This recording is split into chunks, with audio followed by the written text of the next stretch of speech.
اعوذ باللہ من الشیطان الرجیم بسم اللہ الرحمن الرحیم الحمدللہ والصلاة والسلام علی رسول اللہ لا حول ولا قوة الا باللہ رب اشرح لی صدری ویسر لی امری واحلل عقدۃ من لسانی یفقہوا قولی رب زدنی علما۔ السلام علیکم ورحمۃ اللہ وبرکاتہ۔ عزت دار بھائی، عزت دار بہنیں، پیارے بچوں، بزرگ ساتھیوں، آپ سب کا ویلکم ہے اس سیرت نبی صلی اللہ علیہ وسلم ایپیسوڈ 40 میں۔ الحمدللہ اللہ سبحانہ وتعالیٰ نے ہمیں پھر سے جمع کیا ہے تاکہ ہم اس کے حبیب محمد مصطفیٰ صلی اللہ علیہ وسلم کا ذکر خیر کریں اور جو سبق ہیں ان کی زندگی میں وہ حاصل کریں۔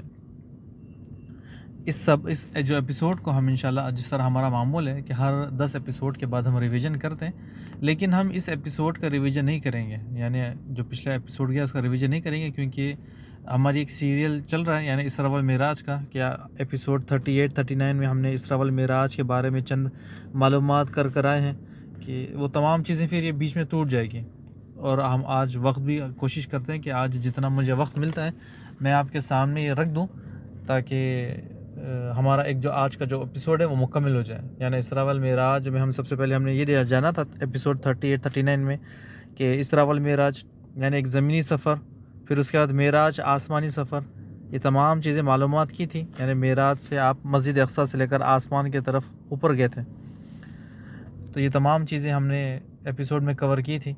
اس کے بعد آج کے جو ایپیسوڈ میں ہم کوشش کریں گے کہ جنت تک کا میں لے جاؤں، کہ ہو سکتا ہے اس سے پہلے اگر ٹائم ملتا ہے تو کچھ جنت کی نعمتیں آپ کے سامنے رکھ دوں، اگر ٹائم کم ہے تو پھر میں اس کو آپ کے سامنے نہیں رکھوں گا انشاءاللہ، وہ اگلے ایپیسوڈ میں ہم رکھیں گے انشاءاللہ، وہ آخر تک دیکھیں گے انشاءاللہ۔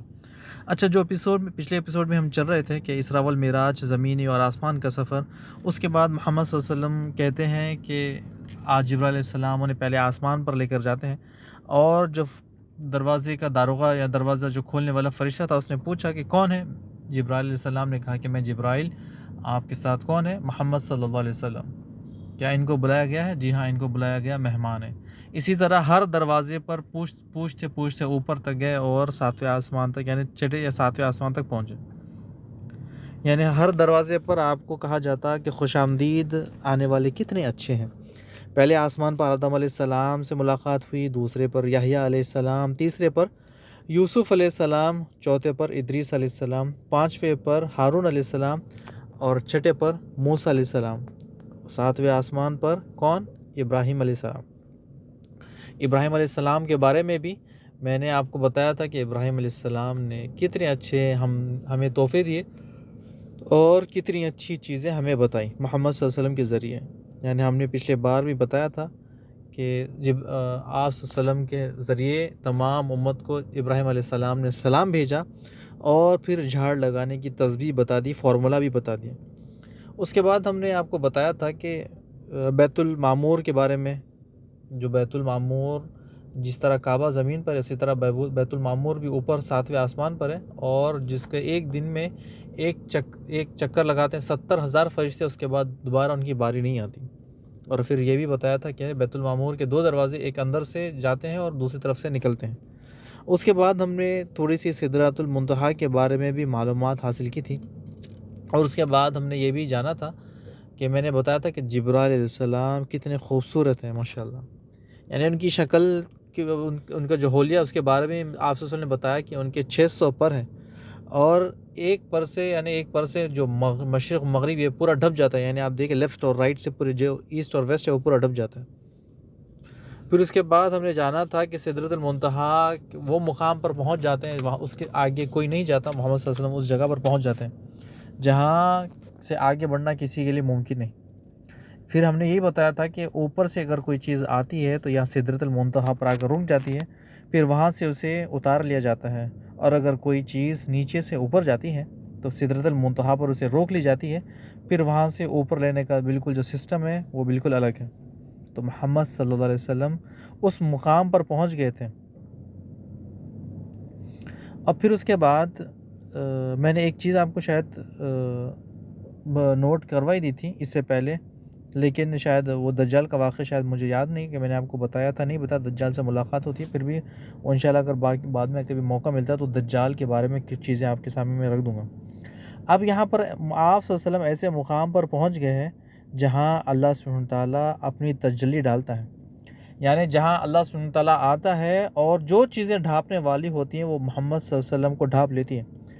آپ صلی اللہ علیہ وسلم کہتے ہیں کہ اللہ سبحانہ تعالیٰ نے جیسے ہی تجلی ڈالی، یعنی جیسے ہی اپنا جو رخ ہے آپ صلی اللہ علیہ وسلم کی طرف کیا، اتنا خوبصورت بہترین منظر، یعنی اتنا خوبصورت بہترین منظر، آپ صلی اللہ علیہ وسلم کہتے ہیں کہ میرے پاس بیان کرنے کے لیے الفاظ ہی نہیں، اتنا خوبصورت کہ یعنی منہ سے الفاظ بھی نہیں نکل سکتے۔ یعنی آپ صلی اللہ علیہ وسلم کہتے ہیں کہ میرے پاس وہ الفاظ ہی نہیں، وہ ورڈ ہی نہیں جو ڈکشنری میں جو بنے کہ خوبصورت والے جو لمحات ہوتے ہیں وہ۔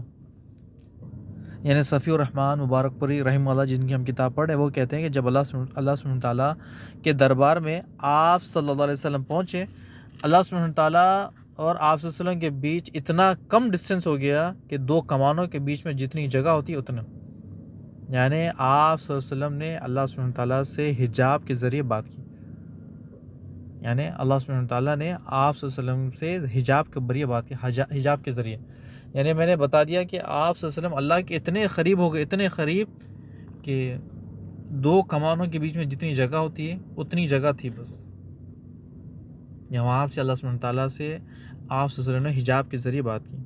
اب ایک سوال آتا ہے، کیا محمد صلی اللہ علیہ وسلم نے اللہ کو دیکھا؟ اب یہاں پر دیکھیں کہ ایک میں چھوٹی سی آپ کو میں پچھلے سٹوریز میں ہم دیکھیں، جانا تھا کہ بچوں کے شارٹ سٹوریز میں، اور اس کے بعد ہم سب کو پتہ ہے کہ موسیٰ علیہ السلام کا واقعہ، کہ موسیٰ علیہ السلام کا واقعہ ایک بچہ، ایک جوان، ایک بوڑھا، گھر کی ہر عورت جانتی ہے کہ موسیٰ علیہ السلام نے کہا کہ اے اللہ میں آپ کو دیکھنا چاہتا ہوں، کہ میں کیسے دیکھوں؟ اللہ سبحانہ وتعالیٰ نے کہا کہ اے موسیٰ تم اپنی دنیا کی آنکھ سے مجھے نہیں دیکھ سکتے۔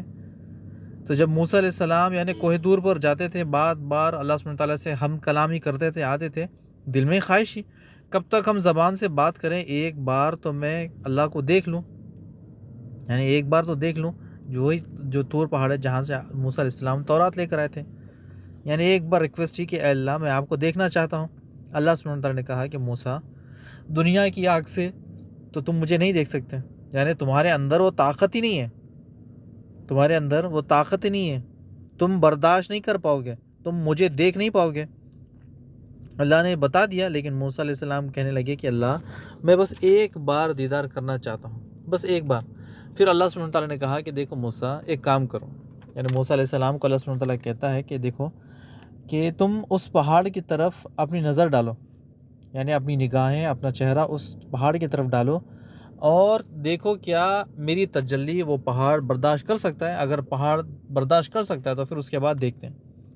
موسیٰ علیہ السلام اپنی نگاہیں اس پہاڑ کی طرف کرتے ہیں، اللہ سبحانہ تعالیٰ نے اس پہاڑ پر ایک اپنی تجلی ڈالی، اپنی ایک ہلکی سی تجلی ڈالی، پہاڑ ریزہ ریزہ ہو گیا، یعنی بکنا جو باریک باریک ریت ہوتا ہے اس طرح سے، اور جو ایسا منظر ہوا کہ موسیٰ علیہ السلام بے ہوش ہو گئے، موسیٰ علیہ السلام بے ہوش ہو گئے، لیکن اللہ سبحانہ تعالیٰ کو موسیٰ علیہ السلام نے نہیں دیکھا، نہ دیکھ پائے۔ اللہ سبحانہ تعالیٰ کا دیدار تو صرف جنت میں ہوگا، دنیا میں ایسی کوئی آنکھ ہی نہیں بنی جو اللہ سبحانہ تعالیٰ کا دیدار کر سکتی ہے، اور نہ ہم امیجن کر سکتے ہیں کہ اللہ سبحانہ تعالیٰ کیسا ہے۔ اللہ سبحانہ تعالیٰ ایک نور ہے، کیسا ہے وہ تو ہمیں جنت میں ہی پتہ چلے گا، یہاں پر تو ہم امیجن بھی نہیں کر سکتے، سوچ بھی نہیں سکتے۔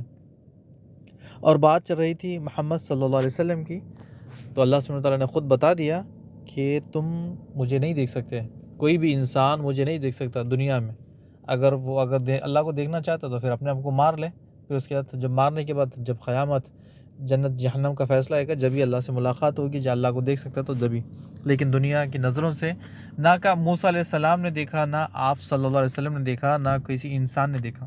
اب لوگ کہتے ہیں کہ اللہ کے رسول صلی اللہ علیہ وسلم اور اللہ سبحانہ تعالیٰ نور ہی ہے، تو پھر وہ ایک دوسرے سے مل سکتے ہیں، بات چیت کر سکتے، دیکھ سکتے ہیں، لیکن ایسی کوئی کتاب میں موجود نہیں ہے۔ لوگ کہتے ہیں، لوگوں کی باتیں قرآن حدیث نہیں ہیں، ہمارے لیے معیار ہے، ہمارے لیے جو چیز ہے یہ ہے کہ اللہ سبحانہ تعالیٰ نے کہہ دیا کہ مجھے کوئی نہیں دیکھ سکتا دنیا کی آنکھوں سے، تو پھر کوئی نہیں دیکھ سکتا۔ اس کے بعد واپس آتے ہیں کہ جب آپ صلی اللہ علیہ وسلم اللہ سبحانہ تعالیٰ سے بات چیت کرتے ہیں پردے کے ذریعے، پھر اس کے بعد جو بات چیت ہوتی ہے بندے اور رب کے بارے میں، رب کے درمیان، اس کے بعد جب آپ صلی اللہ علیہ وسلم واپس جاتے ہیں تو واپس جانے کے ٹائم پر تو کچھ تو تحفہ دیتے ہیں، یعنی کوئی ملاقات کرتے ہیں تو کچھ نہ کچھ تو تحفہ. تو اللہ سبحانہ تعالیٰ نے آپ صلی اللہ علیہ وسلم کو بھی تحفے دیے. سب سے پہلے 50 نمازیں. دوسرا تحفہ سورہ بقرہ کی آخری آیتیں، آمن رسول بما انزل علیہ من ربہ والمؤمنون آخری تک. تیسرا تحفہ وعدہ. کیا وعدہ؟ جو محمد صلی اللہ علیہ وسلم کی امت شرک نہیں کرے گی، یعنی اس نے شرک نہیں کیا تو پھر جہنم سے اسے بچا لیا جائے گا. اور ایک چوتھا، ایک نیکی پر 10 اجر. میں انشاءاللہ بعد میں تفسیر لوں گا، اس کی ڈیٹیل لیں گے، لیکن ایک چھوٹی چیز آپ کے سامنے نوٹ کروا دوں تاکہ آپ کے دل و دماغ میں یہ چیزیں سیف ہو جائیں کہ یہ جو تحفے ملے یہ کہ چھوٹی موٹی بات ہے. 50 نمازیں مل گئی، سورہ بقرہ کی دعا آخری آیتیں مل گئی، اور وعدہ مل گیا جو شرک نہیں کرے گا، اور نیکی چوتھا انشاءاللہ. لیکن یہ ہے کہ یہ کوئی معمولی چیز نہیں ہے. یعنی آپ اگر سورہ بقرہ کے اوپر نظر ڈالیں، نماز کا میں بعد میں لوں گا، پہلے سورہ بقرہ کے اوپر اگر نظر ڈالیں، اس کی آخری 2 آیتیں، ان کی اتنی بڑی فضیلت ہے کہ ہم سوچ بھی نہیں سکتے. سب سے پہلے یہ اللہ سبحانہ تعالیٰ نے محمد صلی اللہ علیہ وسلم کو آسمان پر بلا کر دی، یعنی کتنی بڑی بات ہے. سورہ بقرہ کی آخری آیت 285 اور 286 آپ قرآن کھولیں اور چیک کریں. یعنی بنا فرشتے کے اللہ سبحانہ تعالیٰ نے یہ آیتیں آپ صلی اللہ علیہ وسلم کو تحفے میں دی. اور یہ آیتیں کسی نبی کو بھی نہیں ملی. اتنی بڑی فضیلت اس کی. یعنی اس کی ایک فضیلت میں یہ بھی ہے کہ جو شخص ان آیتوں کو سونے سے پہلے پڑھ لیتا ہے وہ ہر شر سے محفوظ ہو جاتا ہے، ہر عافیت سے وہ محفوظ ہو جاتا ہے. محمد صلی اللہ علیہ وسلم کی گارنٹی ہے. خود محمد صلی اللہ علیہ وسلم کہتے ہیں جو شخص یہ 2 آیتوں کو پڑھ لیتا ہے، یہ آیتیں اس کے لیے کافی ہیں. یہ 2 آیتیں جادو کو بھی ختم کرتی ہے. بڑی ان آیاتوں میں بہت بڑی طاقت ہے. آمن رسول بما انزل الیہ من ربہ والمؤمنون. یعنی جو آیت آپ صلی اللہ علیہ وسلم کہتے ہیں کہ جو شخص یہ 2 آیتوں کو 3 دن لگاتار گھر میں پڑھ لیتا ہے، شیطان اس گھر سے فرار ہو جاتا ہے، اس گھر کی طرف داخل ہی نہیں ہوتا، اس گھر کی طرف موڑ کے بھی نہیں دیکھتا. یعنی لگاتار ایک جگہ بھی آتا ہے سورہ بقرہ کی جو تلاوت کر لیتا ہے، لیکن یہاں پر ان آیتوں کی بھی فضیلت ہے. یعنی ان آخری آیتوں کی بھی فضیلت ہے. جو گھر میں 3 دن لگاتار 3 دن سورہ بقرہ یہ آمن رسول پڑھا جاتا ہے، شیطان وہاں سے فرار ہو جاتا ہے. ان آیتوں کی کتنی بڑی فضیلت ہے. ایک اور فضیلت میں آپ کے سامنے رکھ دوں. ایک دن جبرائیل علیہ السلام محمد صلی اللہ علیہ وسلم کے ساتھ بیٹھے تھے. اچانک سے ایک اوپر سے آواز آئی دروازہ کھلنے کی. جبرائیل علیہ السلام نے دیکھا اوپر ایک دروازہ کھلا. پھر اس کے بعد جبرائیل علیہ السلام نے کہا، اے محمد صلی اللہ علیہ وسلم، آسمان کا ایک ایسا دروازہ ہے جو اس سے پہلے کبھی نہیں کھلا. یعنی آسمان کا ایک ایسا دروازہ ہے جو اس سے پہلے کبھی نہیں کھلا، اور اس دروازے سے ایسا فرشتہ نازل ہوا جو آج سے پہلے زمین پر نہیں آیا. یعنی وہ فرشتہ پھر آپ صلی اللہ علیہ وسلم کے سامنے آتا ہے، کہتا ہے السلام علیکم، یعنی آپ صلی اللہ علیہ وسلم کو سلام کہتا ہے. اور آنے کا اس کا مقصد کیا تھا وہ بیان کرتا ہے کہ اے محمد صلی اللہ علیہ وسلم، آپ کو مبارک ہو. یعنی یہ فرشتہ کہتا ہے کہ آپ سے پہلے یہ آیتیں کسی کو نہیں دی گئیں، آپ کو یہ آیتیں مبارک ہو. یعنی یہ نورین ہیں. یعنی سب سے پہلے آپ صلی اللہ علیہ وسلم کے مبارکباد دیتا ہے سورہ فاتحہ کی، اور پھر اس کے بعد سورہ بقرہ کی 2 آیتیں. سوچیں کتنی بڑی فضیلت ہے. یعنی جبرائیل علیہ السلام کہتے ہیں کہ آج سے پہلے آسمان کا دروازہ کبھی نہیں کھلا، آج کھلا، اور اس کے ساتھ ایک فرشتہ نازل ہوا جو آج سے پہلے زمین پر کبھی نہیں آیا. وہ آپ کو آگے مبارکباد دیتا ہے سورہ فاتحہ اور سورہ بقرہ کی. یہ ایسی آیتیں جو کبھی کسی نبی کو نہیں دی گئی. کتنی فضیلت والی آیت ہے. یعنی فرشتہ کہتا ہے، اب آپ دیکھیں کہ جب فرشتہ کہہ رہا ہے تو پھر ہمارے لیے کتنی بڑی فضیلت کی بات ہے. اور پھر فرشتہ یہ جو فرشتہ آیا تھا اس نے کہتا ہے کہ جو شخص ان آیتوں کو پڑھ لیتا ہے، پڑھنے کے بعد جو اللہ سے مانگتا ہے تو اللہ سبحانہ تعالیٰ فوراً اس کی دعا قبول کر لیتا ہے. فوراً جو مانگتا ہے اللہ سبحانہ تعالیٰ فوراً اس کی دعا قبول کر لیتا ہے. کتنی بڑی فضیلت ہے. تو ہمیں ان آیتوں کو یاد بھی کرنا ہے، اور یاد کرنے کے ساتھ ساتھ اس کی گھر میں تلاوت بھی کرنی ہے، سونے سے پہلے پڑھنا ہے. یہ دوسرا تحفہ تھا. تیسرا تحفہ کیا تھا، اس کی میں تھوڑی سی وضاحت کروں تاکہ آپ کو سمجھ میں آ جائے کہ ہم شرک کہتے ہیں، لیکن یہ شرک ہے کیا؟ یعنی آپ صلی اللہ علیہ وسلم کو اللہ سبحانہ وتعالیٰ نے وعدہ کیا کہ جو شخص آپ کی امت میں سے شرک نہیں کرے گا اور اس حالت میں میرے پاس آئے گا تو میں اسے معاف کر دوں گا، یعنی جہنم میں نہیں ڈالوں گا۔ اللہ سبحانہ وتعالیٰ نے وعدہ کیا کہ آپ کا کوئی بھی امتی مرنے کے بعد مجھ سے ایسی ملاقات کرے گا کہ اس نے میرے ساتھ شرک نہیں کیا تو میں اسے معاف کر دوں گا، چاہے تو اللہ سبحانہ وتعالیٰ اسے سزا دے یا پھر سزا نہ دے، یہ اللہ سبحانہ وتعالیٰ کی مرضی، لیکن وہ جنت میں جائے گا۔ لیکن شرک کی معافی کیوں نہیں؟ یہ ہم سب جانتے ہیں شرک ہے کیا۔ ہم سمجھتے ہیں قبروں پر جانا، قبروں سے جا کر مردوں سے مانگنا یہی شرک ہے؟ نہیں، ہم نے تو شرک کو جانا ہی نہیں۔ ہم کئی بار شرکیہ جو الفاظ ہے وہ کہہ دیتے ہیں، ہمیں پتہ ہی نہیں چلتا۔ ایسے الفاظ ہم اپنی زبان سے ایسے الفاظ ہماری زبان سے نکل جاتے ہیں، ہم سمجھتے ہیں تو یہ تو بس چھوٹی سی چیز ہے، لیکن اگر ہم سمجھ جائیں تو پھر یعنی ہمارا بیڑا غرق، ہمارے تمام اعمال برباد ہو جائیں گے۔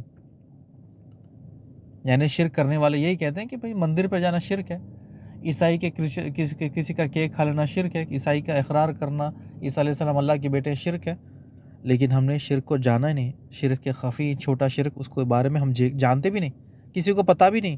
جیسے مثال کے طور پر لوگ کہتے ہیں کہ یا علی مدد، یعنی جو بھی طاقت کا کام ہوتا ہے، جو ہیوی کام ہوتا ہے، تو کہتے ہیں کہ ہماری زبان سے فوراً یہ الفاظ نکل جاتے ہیں یا علی مدد۔ اگر یہ الفاظ جان بوجھ کر اگر سمجھ کر کہیں تو پھر ہمیشہ کے لیے ہم جہنم میں جا سکتے ہیں، کبھی جہنم سے باہر بھی نہیں آ سکتے۔ یعنی آپ اور ہم جب طاقت کا کام آتا ہے تو کہتے ہیں یا علی مدد، لیکن علی رضی اللہ تعالیٰ تو دنیا سے چلے گئے، یعنی اب زمین پر نہیں، ان کی بس لاش ہے، یعنی اب وہ دنیا میں نہیں ہے، ان کی اب لاش ہے، تو ہم کیا کہتے ہیں کہ علی رضی اللہ تعالیٰ سے مدد مانگتے ہیں۔ یعنی ہم آپ صلی اللہ علیہ وسلم سے مدد نہیں مانگتے تھے، تو پھر علی رضی اللہ عنہ صحابی ہے، ان کا مقام الگ ہے، آپ صلی اللہ علیہ وسلم کا مقام الگ ہے، ابو بکر کا مقام الگ ہے، عمر رضی اللہ عنہ کا مقام الگ ہے، عثمان رضی اللہ عنہ کا مقام الگ ہے، امام ابو حنیفہ کا مقام الگ ہے، امام احمد بن حنبل کا مقام الگ ہے، امام خادر امام ابو احمد کا مقام الگ ہے۔ لیکن اگر ہم ان لوگوں سے مانگنا شروع کر دیں اور ہمارے الفاظ میں یہ ہو کہ ہمیں شعور ہی نہیں، ہمیں پتہ ہی نہیں کہ ہم کہہ رہے ہیں یا مدد عبد القادر جیلانی، تو پھر ایسے الفاظ سے ہمارے یا تو گناہ برباد ہو جاتے ہیں یا تو پھر ہم اسلام سے باہر نکل جاتے ہیں، اگر جان بوجھ کر سوچ سمجھ کر ہم کہیں، یعنی ایسے الفاظ جو شرکیہ ہیں۔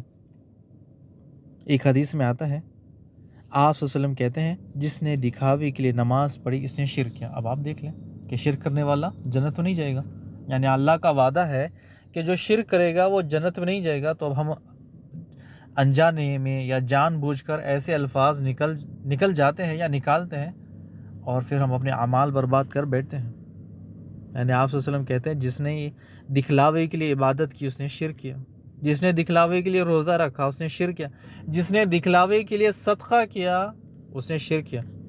یعنی دکھاوے کے لیے کوئی نیکی، حج، عمرہ، صدقہ یا پھر کوئی بھی چیریٹی یا کوئی بھی ایسی چیز، یعنی ہم عبادت کرتے ہیں لیکن وہ شرک میں مبتلا ہو جاتی ہے۔ یعنی اگر ہم تھوڑا سا سوچیں، یہ نیکی ہے، نماز، روزہ، صدقہ، حج اور عمرہ، یہ تمام چیزیں اللہ سبحانہ وتعالیٰ کی عبادت ہے، لیکن ہم عبادت تو کر رہے ہیں لیکن دکھاوے کے لیے، لوگ اسے دیکھیں، اسے کہتے ہیں شرک خفی، چھوٹا شرک۔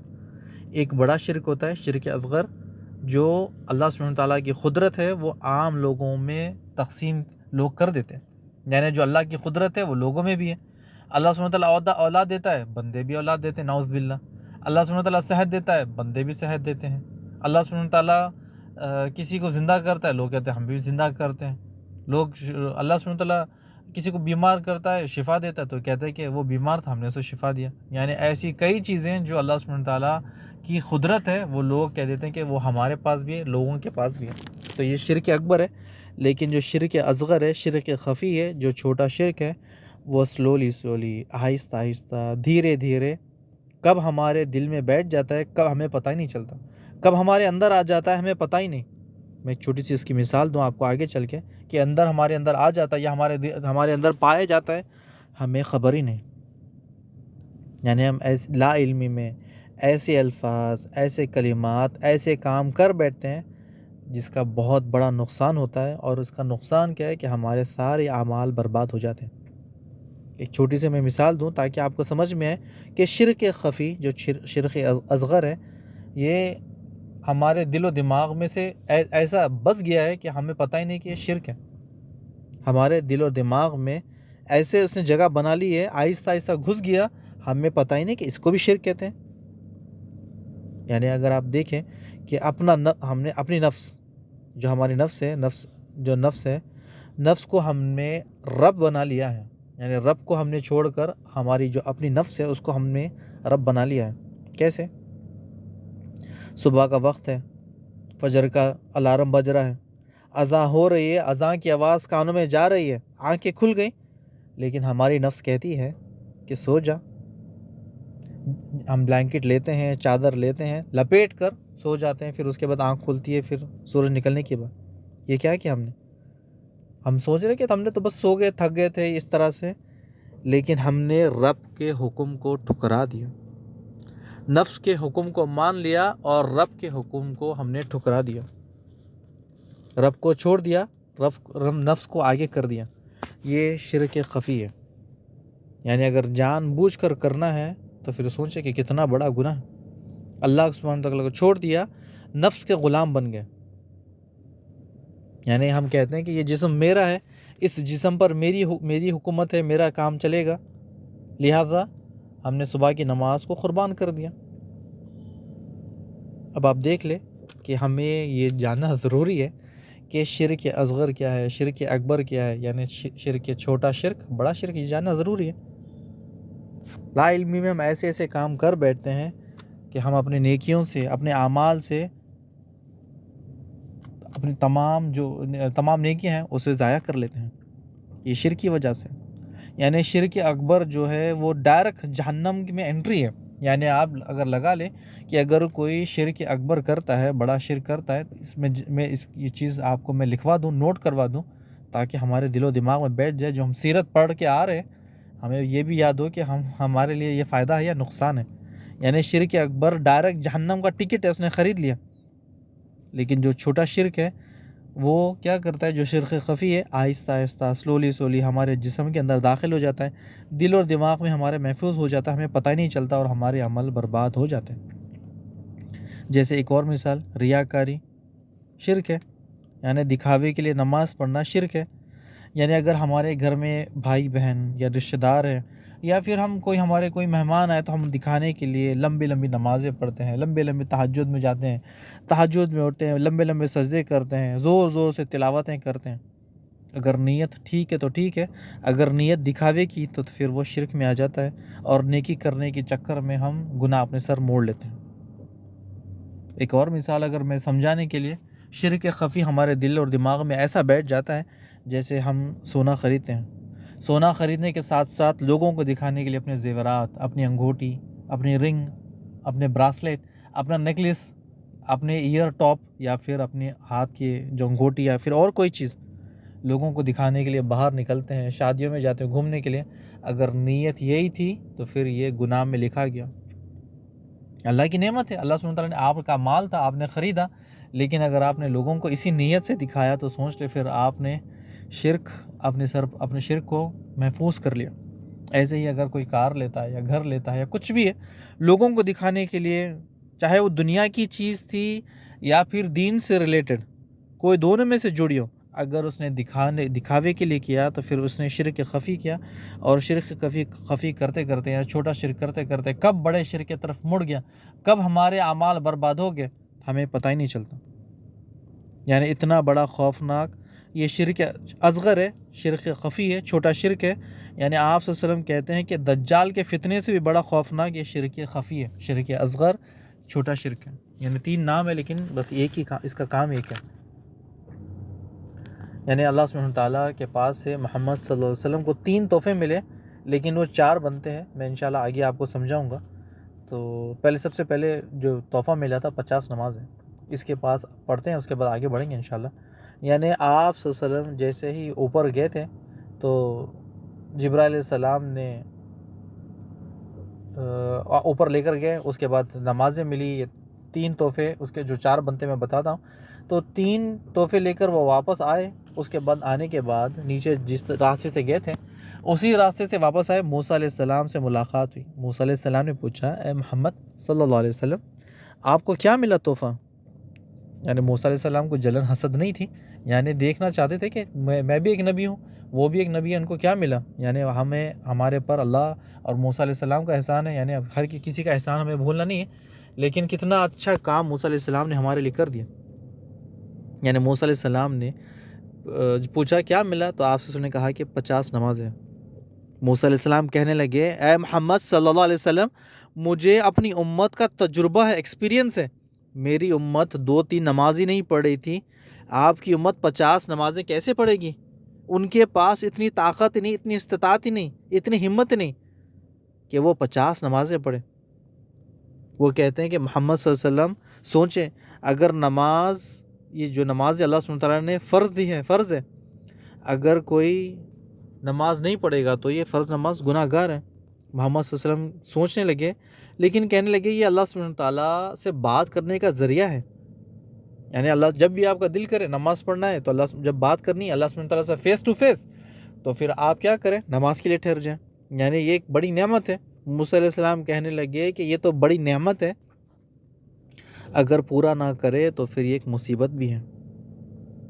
یعنی آپ دیکھیں کہ اگر وہ 50 نمازیں اپروو ہو جاتی، نہیں ہوئی، لیکن اس پہ زیادہ بات تو نہیں کرنی، لیکن جو ہوئی نہیں اس پہ بات نہیں کریں، لیکن میں سمجھانے کے لیے کہ ہم کون سے موڑ پر ہیں اور کہاں پر ہیں. یعنی اگر وہ 50 نمازیں مل جاتی تو پھر ہر 48 منٹ کے بعد ہمیں فرض نماز پڑھنی ہوتی. یعنی پورے دن میں 24 گھنٹے، اور 24 گھنٹے کو ہم اگر ڈیوائڈ کریں 50 نمازوں سے تو پھر ہر 48 منٹ کے بعد فرض نماز پڑھنی ہوتی. یعنی 50 نمازیں ہر 48 منٹ کے بعد نماز نماز نماز، تو 50 نمازیں مکمل ہونے کے لیے 24 گھنٹے لگتے ہیں. 48 منٹ کے بعد دوسری نماز، پھر 48 منٹ کے بعد تیسری نماز، پھر 48 منٹ کے بعد چوتھی نماز، اسی طرح سے. موسیٰ علیہ السلام کہنے لگے کہ آپ کی امت یہ نماز نہیں پڑھ پائے گی. آپ رب العزت کے پاس جائے، ان کی بارگاہ میں جا کر واپس ان سے کہے کہ آپ نمازیں کچھ کم کر دیں. آپ صلی اللہ علیہ وسلم جبرائیل علیہ السلام کے پاس ان کی طرف دیکھنے لگے. جبرائیل علیہ السلام نے بھی کچھ اشارے سے کہہ دیا، سمجھا دیا. تو پھر آپ صلی اللہ علیہ وسلم نے کہا کیا مجھے لے جاتے ہو؟ جبرائیل علیہ السلام نے کہا ہاں بالکل نہیں، اگر آپ کو جانا ہے واپس تو چلے، پھر میں آپ کو واپس لے جاتا ہوں. جبرائیل علیہ السلام آپ کو واپس لے جاتے ہیں. پھر آپ اللہ کی سبحانہ تعالیٰ کی بارگاہ میں پہنچ جاتے ہیں، اور پھر اللہ سبحانہ تعالیٰ سے بات کرتے ہیں کہ اے اللہ میری امت کو مشکل ہے ان نمازیں پڑھنے میں، یعنی ان نمازیں پڑھنے میں میری امت کو مشکل ہے، آپ ان نمازوں میں سے کچھ نمازیں کم کر دیں. تو اللہ سبحانہ تعالیٰ نے نمازیں کم کر دی. ایک روایت میں آتے 5-5 کر کے کم کی، ایک روایت میں آتے 10-10 کر. یعنی اللہ سبحانہ تعالیٰ نے 10 نمازیں کم کر دی. اب کہا کہ جاؤ 40 نمازیں پڑھ لو. پھر جب اللہ سبحانہ تعالیٰ کے پاس سے واپس آتے ہیں موسیٰ علیہ السلام کی طرف، موسیٰ علیہ السلام کہتے ہیں کہ کیا ہوا، کتنی نمازیں ہوئی؟ آپ صلی اللہ علیہ وسلم نے کہا کہ 40. موسیٰ علیہ السلام نے کہا یہ بھی بہت مشکل ہے، یعنی آپ کی امت اتنی طاقت نہیں رکھتی.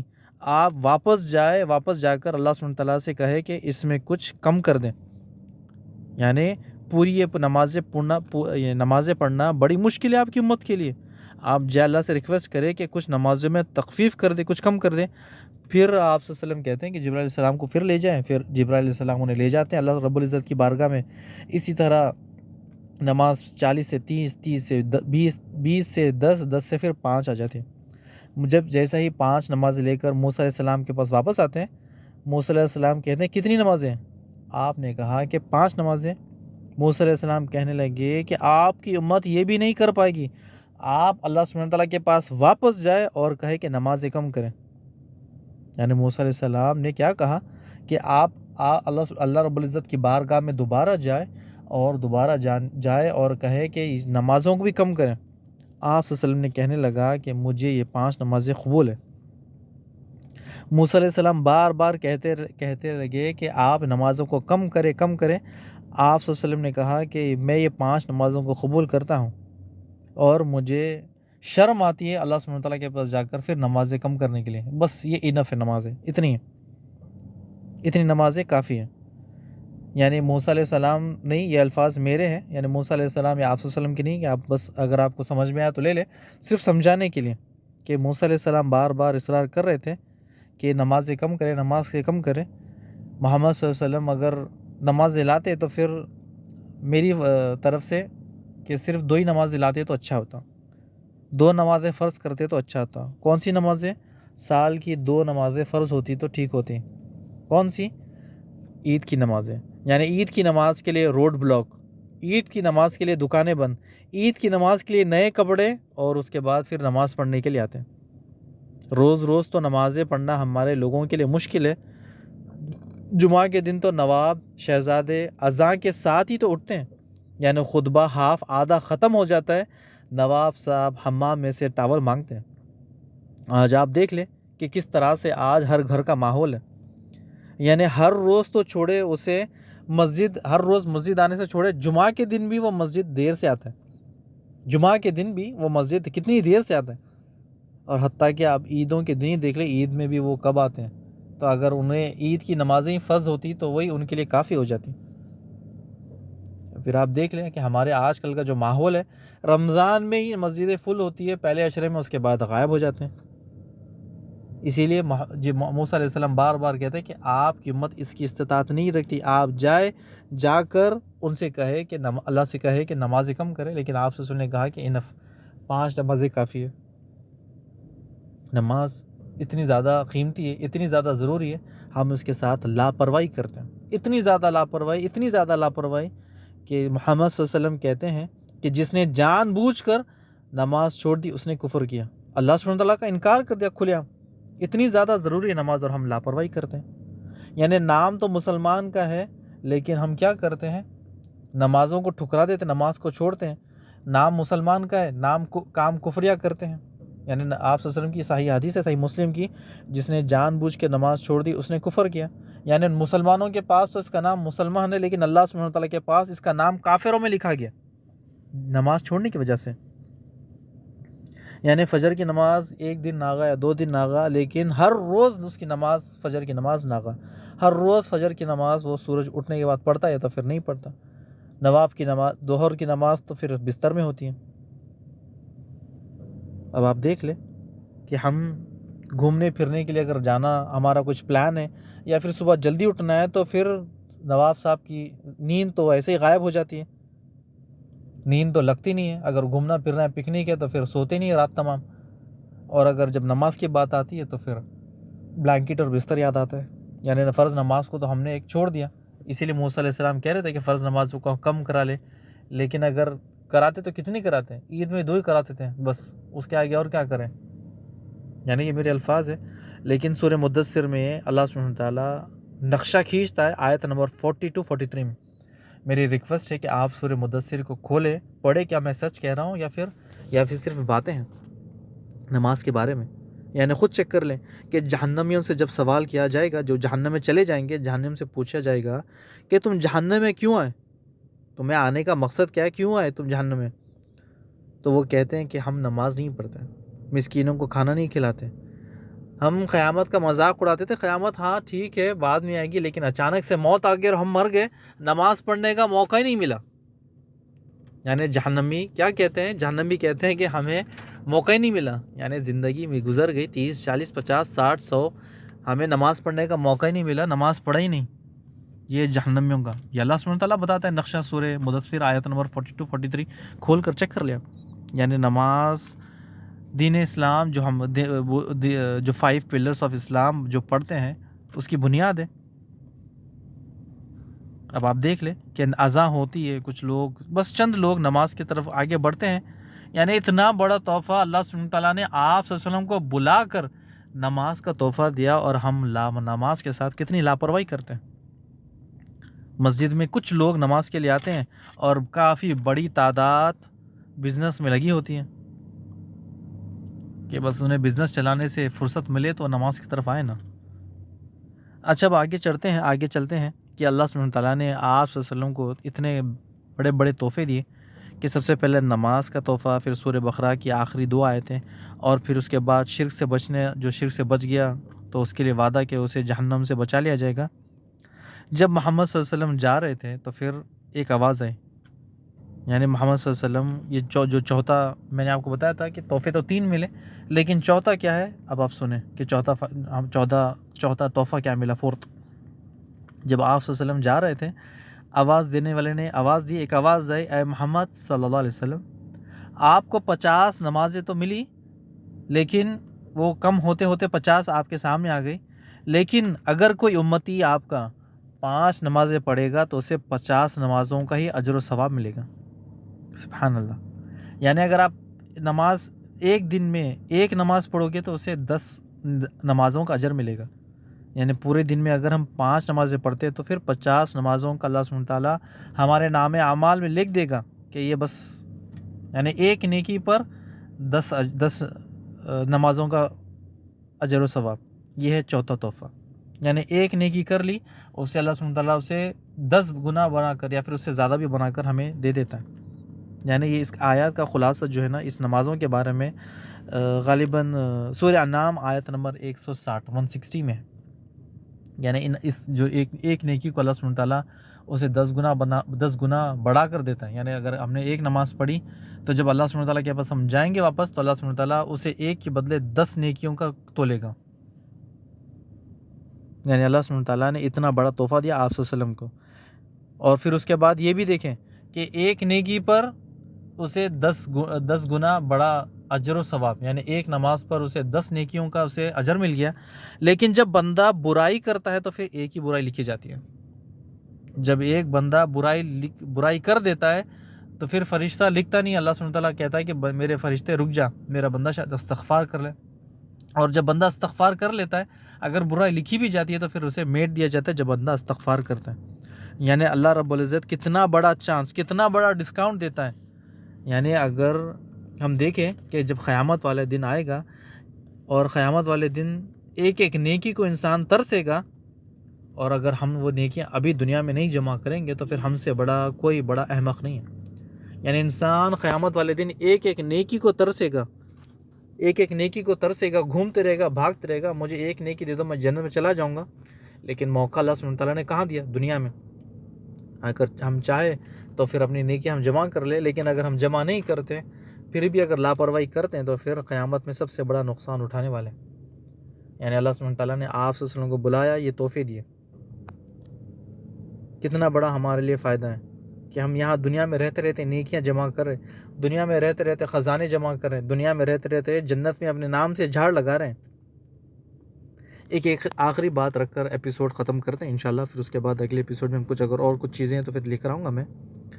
کچھ لوگ کثرت سے تسبیح، اللہ کی تسبیح بیان کرتے ہیں، اللہ کی حمد بیان کرتے ہیں، اللہ کی پاکی بیان کرتے ہیں، اللہ سبحانہ تعالیٰ کی وحدانیت بیان کرتے ہیں، کثرت سے سبحان اللہ، الحمدللہ، لا الہ الا اللہ، اللہ اکبر پڑھتے ہیں، لیکن جنت میں ان کے جھاڑ نہیں لگتے، وہ جنت میں جائیں گے ہی نہیں۔ کیوں؟ یہ آپ مجھے کمنٹس کر کے بتائیں۔ یہ ایک نوٹس ہے آپ کے لیے، ایک سوال بھی، کہ ایک شخص کثرت سے استغفار کرتا ہے، کثرت سے اللہ سبحانہ تعالیٰ کی حمد تسبیح بیان کرتا ہے، اللہ کی پاکی بیان کرتا ہے، لیکن وہ جنت میں نہیں جائے گا۔ وہ کثرت سے سبحان اللہ، الحمدللہ، لا الہ الا اللہ اکبر پڑھتا ہے، لیکن اس کے نام سے جنت میں کوئی جھاڑ لگتا ہی نہیں ہے۔ وہ کیوں؟ وہ آپ مجھے کمنٹس میں بتائیں۔ اس کے بعد آگے بڑھتے ہیں کہ محمد صلی اللہ علیہ وسلم کو تحفے مل گئے۔ اب محمد صلی اللہ علیہ وسلم اللہ سبحانہ تعالیٰ کی بارگاہ سے نکل گئے، موسیٰ علیہ السلام سے ملاقات ہو گئی۔